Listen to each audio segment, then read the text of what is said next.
Now let's go ahead and create a new document. For creating a new document, there is a couple ways. We can use shortcut, or we can go up here at File, then hit New, or hit just Control N or Command N if you're using Mac. So with the new Photoshop, we will get this window. From up here, as you can see, this is what I recently used. Those are saved. This is photo, print, art and illustration, web, mobile, film and video. Basically, we are going to use something for a web, but we will create it from up here. Those are presets that Photoshop offered to us. So let's go ahead and create a new document. From up here, we will go and type some name. Let's go just type practice. And you will see in a second when I hit create, up here will stay practice. This is the resolution of the full HD picture.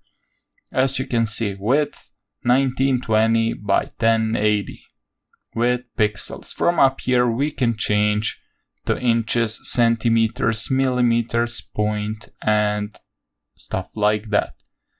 For web, we don't need 300 pixels per inch resolution. We will go with 72. Later in the course I will explain you difference between saving file for a web or for a print and the stuff like that, and we will discuss about RGB color, SMIC color and the stuff like that.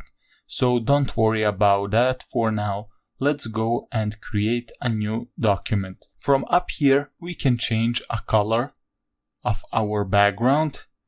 I would suggest you to always go with white. Maybe sometimes you need different color, that's okay. And I will now hit create. And as I already mentioned before, as you can see, this is the name of our file.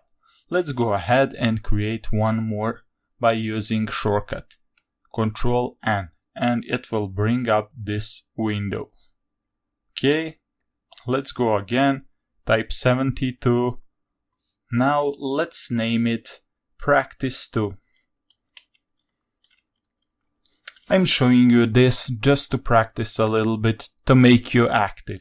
So once again, let's go hit create, and there we have it. Our second file is ready. So that's everything you need to know about creating a new file for now. And later we will discuss about image size, dimension and resolution in Photoshop.